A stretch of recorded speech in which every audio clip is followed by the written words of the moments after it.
Oi, tudo bem? Bem-vindos ao quarto dia do Desafio 180.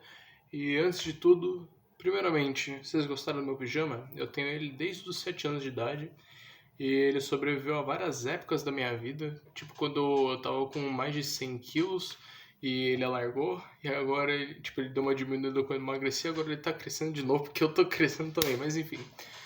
Primeiramente, vamos falar aqui por que não teve vídeo ontem.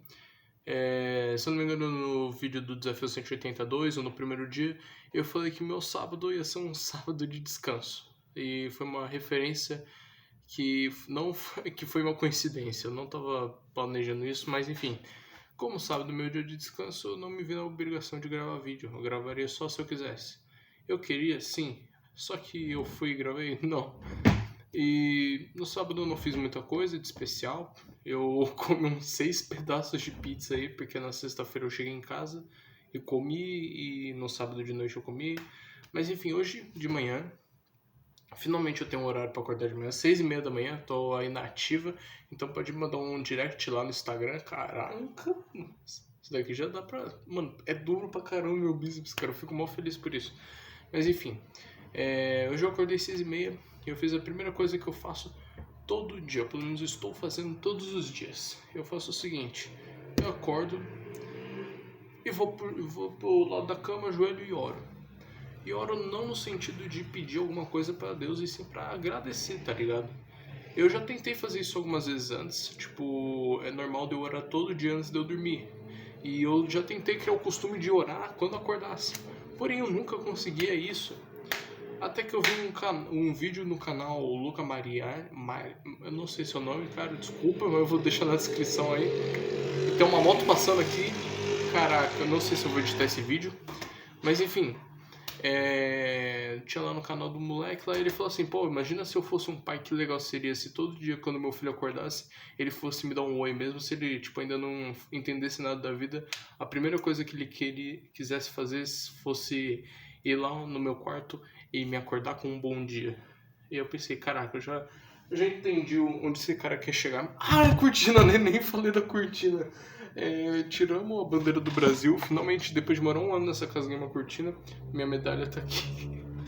Só agora me falar da cortina, né? E eu comecei a fazer isso. Aí quando eu de manhã, a primeira coisa que eu falo é o seguinte: pai, bom dia. Tipo, eu não falo Senhor, eu vim aqui nesta manhã pra agradecer. Não, é porque eu descobri uma coisa, cara. Quando você para de tratar Deus como um estranho que só serve pra. Como se fosse tipo o robô do chat GPT, que você só vai falar seco com ele, e você começa a falar com Deus como se fosse realmente seu pai, e tipo, cria uma intimidade como você fala com as pessoas, mas claro, com respeito, né? Você não vai chegar, e aí, parça? Igual fazer alguns amigos meus antes de orar. Mas enfim, quando você tem essa intimidade toda, cara, mano, é super de boa. Às vezes você não quer nem orar pra pedir alguma coisa ou agradecer, você só quer conversar, cara. E aí eu faço isso, eu vou lá, falo assim: bom dia, então, muito obrigado pelo dia de ontem, obrigado pela chance de mais um dia que você tem colocado na minha vida, e se for da tua vontade, por favor, abençoe a vida da minha família, dos meus amigos da escola, meus amigos da igreja, e etc, etc. E aí depois eu pego a minha ACF e abro lá o livro dos Salmos e falo, canto não, né? Porque eu não sei cantar salmo, não tem partituras aqui, mas eu falo, eu gosto muito do começo, os dois primeiros versículos do Salmo 24 e do 90, tá ligado? Um na frente do 23 e um antes do 91, que é os mais famosos. Eu também gosto daqueles últimos lá, que eu acho que é o 47, 48, 49 e 150. E eu também gosto de falar o comecinho de Romanos 5, Isaías 53, pelo menos a parte que eu sei, né? Porque é exercitar o vocabulário aí e tal. Essa daí é a primeira coisa que eu gosto de fazer, e foi isso que eu fiz hoje de manhã. Outra moto, olha que legal. Nossa, ninguém vai ver esse vídeo. Mas essa é a nossa expectativa, né? Que ninguém veja. Vocês gostaram mesmo do meu pijaminha do Ben 10? Ele é muito da hora. Eu sei, nossa, estou me pagando de otário, eu odeio quem faz isso, mas enfim. E quando eu acordei, eu tava lembrando uma coisa que eu tava conversando ontem com a minha tia.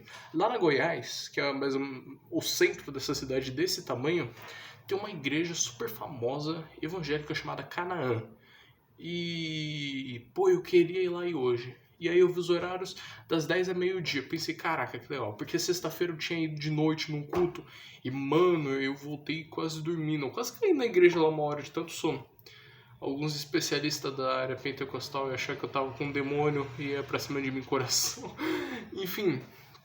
E eu fui nessa Canaã hoje. Mano, é gigante a igreja, tá ligado? Tipo, por fora ela parece ser desse tamanhinho. Mas por dentro, tipo... Ó, aqui é a entrada. Aí aqui é o lugar. Aí pega um pô, gigantona, tá ligado? É tão grande que tem telão, mano. E aí, tipo, ganhei o livrinho deles aqui, ó. Anuário 2023 Fortalecendo em Deus. Eu não sei porque tem um romano. Eles mataram Jesus, filho. E é muito da hora, tá ligado? Eu não li nada disso daqui, mas... Leitura bíblica em 12 meses, ó. Cada negocinho, cada letrinha um quadradinho pra você cumprir. Tá vendo? E, enfim... E aí eu fiz isso, eu voltei pra casa, e eu voltei pra casa a pé. Eu voltei pra casa meio-dia a pé, e foi peão, viu? O caminho é longe, como diria meu amigo Felipe, é peão. O caminho é realmente longe. Cara, eu fiquei 1 hora andando, cheguei em casa e daqui vazei pra casa da minha avó, e depois quando eu cheguei em casa, e minha luz está começando a falhar, olha isso, minha luz ela está acabando. Será que se eu botar no... É um pouquinho melhor, um pouquinho, 0,01%. E quando eu cheguei aqui em casa eu pensei, caraca, mano. Porque, tipo assim, na igreja que eu tô indo, às vezes eu tenho a chance de pregar alguma coisa. Só que, cara, eu não sei fazer isso, cara. Porque quando eu falava lá na SUD, no primeiro domingo do mês, que era, eles davam a hora toda pro pessoal falar, cara, eu falava muito bem, mano. Eu chegava lá e, tipo, não gaguejava, falava tudo o que eu queria falar. Nessa daqui, eu chego com o Antigo Testamento aqui, cara. Porque é uma galera que ela necessita de duas coisas: ser comovida e esperar que alguém fale que Deus vai resolver os problemas das vidas delas. Cara, toda pregação, tirando a de hoje. Hoje eu me surpreendi. Mas, mano, quase todas são a mesma coisa. Deus vai fazer acontecer. Igual aquela música do Lázaro. Mas, tipo, é sempre isso, tá ligado? Eu penso que... Tipo assim, vou dar um exemplo. Salmos de Davi, 150 salmos, alguns não são de Davi, mas enfim. Metade dos salmos é de angústia, Davi chorando, pedindo para Deus para livrar dos inimigos e tal, e os outros é de felicidade, yeah! E eu tô no momento da vida que eu tô felicidade, yeah! Eu não tô passando por... eu não tô passando pela prova dando glória a Deus, porque eu não tô indo com prova. Mas, tipo, essa galera, cara, ela tá sempre na prova. Tá certo que é uma multidão, né? Multidão não, é um público grande, não é um só indivíduo, né, Gil? Aí você me ganha no argumento, né? Mas, enfim, tô com cortina nova, não sei se vocês pararam. A vista lá de fora. Aqui meus feijão, tá gigante esses bichinhos aqui. O nome deles é Betel, Gigal, Jordão e Israel. O Israel, ele nasceu, foi o último aí da família, tá, tipo, nasceu com a folha um pouquinho pequenininha, mas tá crescendo. O Gigal é mais forte, ele tem umas ramificações fortes, assim, igual o pai. E o Betel é o primogênito, e o Jordão é o Jordão. Enfim, e hoje eu ia fazer uma pregação sobre o que eu tô lendo em Romanos, né? Cara, eu não vejo a hora de chegar em Coríntios. Eu tô em amanhã eu vou ler Romanos 8 e um amigo meu me chamou pra fazer estudo bíblico na casa dele amanhã depois da escola, mano. E provavelmente eu vou querer estudar Romanos 8, não sei, porque ele é um nefita. E se ele me tacar um estudo do livro de Mormon, ferrou, cara. O que eu vou fazer, mano? Porque, tipo, agora eu tô respeitando essa galera, mas... Caraca, mano, eu vou falar a real, eu não acredito que isso daí é palavra de Deus assim. Eu até... Primeiro de tudo, me desculpar pelas asneiras que eu falei naquele vídeo não listado, se tiver algum nefita ouvindo, me desculpa porque eu falei muita porcaria, repensei dos meus atos e aproveitar e falar aqui o que eu acho que é verdadeiro ou não. O primeiro que eu penso que o Joseph escreveu o livro, porém, o livro é verdadeiro no sentido da intenção do livro. O livro não queria ser... O Joseph não escreveu aquilo ali na intenção de enganar as pessoas com uma história, e sim de ensinar a lição da caridade, do amor de Cristo, por meio daquela história. É isso, considerações finais. Ele é verdadeiro no sentido da intenção, mas falso no sentido histórico. continuando. Me chamou amanhã e eu quero ler Romanos 8 lá e tal, e hoje eu ia falar lá na igreja sobre o que eu tava lendo Romanos. Porque assim, nós temos uma dívida impagável com Deus, pelo menos tínhamos. E não importa as obras que a gente fazia, a dívida era impagável, meu irmão. A gente comeu da árvore do fruto do conhecimento. Eu acho que é assim, não sei, eu li Gênesis hoje, mas esqueci.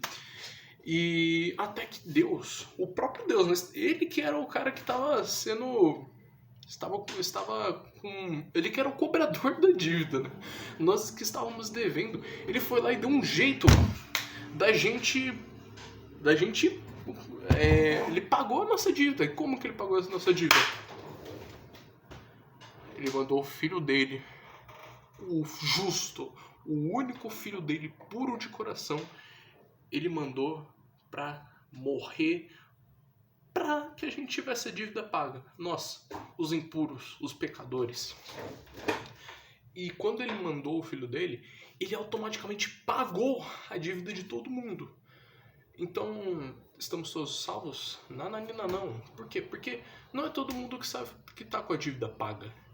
E quando você sabe que você está com a dívida paga, ou seja, você se converte ao cristianismo, e você acredita no nome de Jesus, você tem sim a sua dívida paga, você tem a sua salvação. Porém, a salvação não vai ser feita só de você... Como é que eu posso explicar? Só de você crer em Jesus, mas... Tá bom, ó, eu creio em Jesus, eu acredito em Deus, porém é o seguinte, eu tô aí no mundão, tô fazendo as coisas e não oro, não vou na igreja, mas eu acredito, tá bom? E sabe o que vai acontecer com esse tipo de pessoa? Apartai-vos porque vocês não me conhecem, ou eu não conheço vocês no último dia. E eu separei, que a gente precisa crer, amar e, por fim, crer, amar...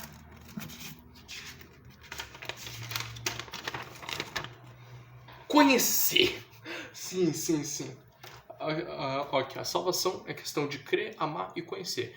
Crer no nome de Jesus, porque ninguém vai ao Pai senão por Jesus. A gente precisa amar, porque se a gente ama Jesus, a gente tem que guardar seus mandamentos. E se a gente tem que conhecer Jesus no sentido do quê? Daquilo lá, nem tudo que entra no reino dos céus, no dia falando Senhor, mas no teu nome a gente expulsou o demônio, a gente fez o caramba, Jesus. E Jesus fala, vocês não me conheceram, eu não conheço vocês.